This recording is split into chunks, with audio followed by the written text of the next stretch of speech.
नमस्कार।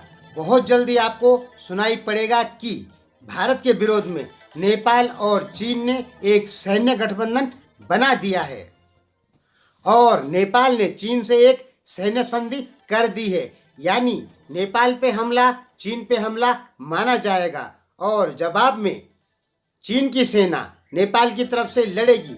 ऐसी संधि आपको बहुत जल्दी सुनाई दे सकती है। इसके 100% चांस हैं।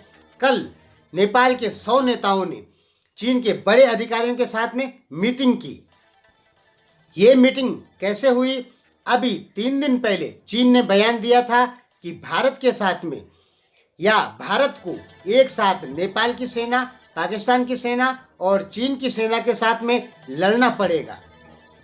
पहली बात, चीन को इतना भरोसा 100% भरोसा है, विश्वास है कि नेपाल चीन की तरफ से लड़ेगा। वो क्यों है वो तो आप जानते ही हैं, क्योंकि वहाँ की जो वर्तमान कम्युनिस्ट पार्टी है वो केवल और केवल चीन के कहने पर चलती है। नेपाल की वर्तमान कम्युनिस्ट पार्टी ने पूरी दुनिया को अपना दुश्मन बना लिया है।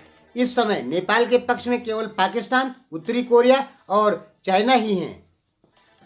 तो चाइना को पूरा भरोसा है कि जब हम भारत से युद्ध लड़ेंगे उस समय पाकिस्तान भी लड़ेगा और नेपाल भी लड़ेगा। इसीलिए चाइना ने कहा था और कल ये मीटिंग हुई है। जैसे पहले पाकिस्तान को सपने दिखाए गए कि उनको कश्मीर मिलेगा और 70 साल से वो कश्मीर के लिए लड़ ही रहे हैं। अब नेपाल को सपने दिखाए गए हैं कि उनको ग्रेटर नेपाल मिलेगा। हालांकि नेपाल को ग्रेटर नेपाल असंभव है, कभी नहीं मिल सकता है, क्योंकि ग्रेटर नेपाल तभी मिलेगा जब अमेरिका और चीन की सेनाएं संयुक्त होकर भारत पे हमला करेगी।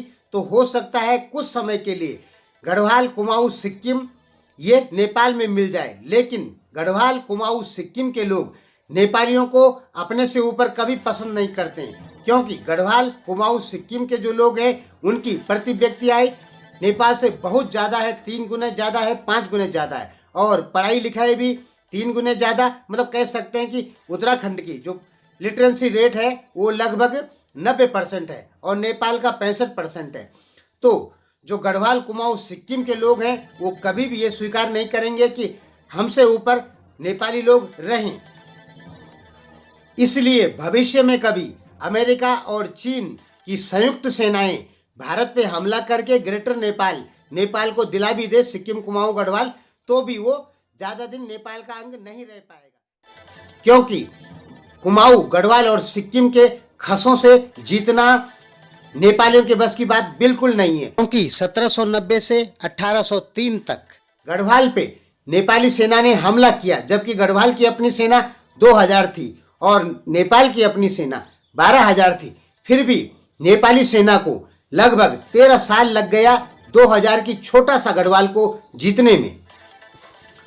तो ग्रेटर नेपाल संभव नहीं है। ये उसी प्रकार जैसे पाकिस्तानी लोगों को सपने दिखाए गए कि कश्मीर मिलेगा, लेकिन कश्मीर के चक्कर में भारत ने पाकिस्तान के 2 टुकड़े करके बांग्लादेश बना दिया। इसी प्रकार अब नेपालियों को ग्रेटर नेपाल का सपना दिखाया जा रहा है नेपाली मीडिया द्वारा, और नेपाली मीडिया पे चाइना का कंट्रोल है। अगर नहीं होता तो भारत की इतनी बुराई नेपाली मीडिया में क्यों होती? ग्रेटर नेपाल के तहत नेपाल जो है वो कुमाऊं, गढ़वाल, सिक्किम जो शांत लोग हैं, जो शांति से चल रहे हैं, संपन्नता से चल रहे हैं, उसको नेपाल सीरिया बनाना चाहता है। तो कल जो ये मीटिंग हुई चीन और नेपाल के नेताओं के बीच में, ये एक तरफ इशारा कर रही है कि अब नेपाल और चीन में भविष्य में एक सैन्य गठबंधन बन सकता है। यदि भारत की और चीन के बीच में टकराव बढ़ता है तो निश्चित है कि नेपाल और चीन के बीच सैन्य गठबंधन बनेगा। यदि भारत और चीन के संबंध सुधार हो जाते हैं तो नेपाल चीन में सैन्य गठबंधन नहीं बनेगा, क्योंकि भारत तब चीन को मना कर देगा। क्योंकि चीन हर तरफ से प्रेशर करके भारत को अपनी ही तरफ रखेगा। यदि भारत चीन की तरफ नहीं रहता है तो चीन का जो महाशक्ति बनने का सपना है वो कभी भी साकार नहीं हो सकता है। इसलिए पहले चीन ने बातचीत से भारत को समझाया कि भारत हमारा पक्ष ले, लेकिन भारत ने चीन का पक्ष नहीं लिया। उसका कारण था कि चीन नहीं चाहता है कि चीन से उठने वाली कंपनियां भारत में आए, उससे भारत का विकास होगा, प्रति व्यक्ति आय बढ़ेगी, और भारत की प्रति व्यक्ति आय बढ़ेगी, उत्पादन बढ़ेगा, तो भारत चीन का सामान नहीं खरीदेगा, जिससे क्या होगा, चीन को नुकसान होगा। इसलिए चीन भारत के ऊपर पूरा प्रेशर बना रहा है कि एक तो भारत उन कंपनियों को जो चाइना से उठ रही हैं उनको भारत में जगह न दे। हालांकि ज्यादा कंपनियां वियतनाम में हैं, लेकिन आपको पता होना चाहिए कि वियतनाम यानी ज्यादा कंपनियां वियतनाम साइड जाने के लिए बोल रही है।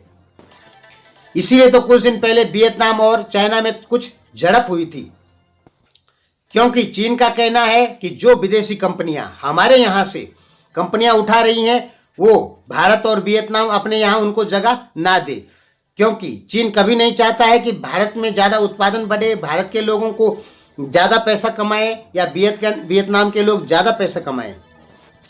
तो वियतनाम पे तो उसने प्रेशर दिया ही है, इधर भारत पे भी चीन ने प्रेशर दे दिया है, वो पाकिस्तान की तरफ से और नेपाल की तरफ से। और आपको पता होना चाहिए पाकिस्तान और नेपाल और उत्तरी कोरिया 3 देश ही ऐसे हैं इस दुनिया में जो अपने यहाँ विकास के लिए कभी बात नहीं करते हैं। इनके राजनेता अपने देश में विकास के लिए कभी कोई बात बिल्कुल नहीं करते हैं। हाँ, वो ये बात जरूर कर लेंगे कि सड़क बनानी है, रोड बनानी है, लेकिन प्रति व्यक्ति आय कैसे बढ़ानी है इस संबंध में इन देशों में कभी बात नहीं होती है। तो बहुत जल्दी आपको चीन और नेपाल का एक सैन्य गठबंधन नजर आएगा और इसमें पाकिस्तान भी शामिल हो सकता है या है। हालांकि पाकिस्तान के ऊपर सऊदी अरब और अमेरिका का दबाव है, वो सीमा पे तनाव तो भारत के साथ कर सकता है, लेकिन भारत पे चीन के साथ मिलकर हमला नहीं कर सकता है, और कर भी लेता है तो फर्क नहीं पड़ता है। हमने 10 साल से इतने हथियारों के भंडार जमा किए हैं कि जो दुनिया सोच भी नहीं सकती है। मीडिया केवल कुछ ना कुछ छोटी मोटी चीजें ना दिखाती है और सारा सामान मीडिया नहीं दिखाती है। सेना जितना चाहेगी उतनी ही चीजें बाहर आती है, और भारत लोकतांत्रिक देश है। यदि दुनिया को दिखाएगा कि हमने विनाश के इतने हथियार जमा किए हैं तो दुनिया की नज़र या दुनिया भारत पे उंगली उठाएगी। जैसे अमेरिका आसानी से अपने हथियारों का प्रदर्शन नहीं करता है क्योंकि वो लोकतांत्रिक देश है, वैसे भारत भी अपने हथियारों का प्रदर्शन नहीं करता है। हमने हथियारों के बहुत सारे भंडार जमा किए हैं और एक साथ भारत, नेपाल और चीन से लड़ सकते हैं। लद्दाख में जो झड़प हुई उसमें भारत से ज्यादा चीन के सैनिक खत्म हुए या मारे गए। चीन की न्यूज बाहर नहीं ना आएगी। चीन में कोरोना से कितने लोगों की मौत हुई फिर भी चीन ने नहीं बताया। चीन केवल 4-5 हजार का ही आंकड़ा बताता है। तो चीन के कितने लोगों को नुकसान हुआ वो चीन कभी नहीं बताएगा, लेकिन भारत का जो अनुमान है वो कम से कम 43 सैनिक चीन के ढेर हुए हैं। तो बहुत जल्दी आपको चीन नेपाल एक सैन्य गठबंधन के रूप में नजर आएगा।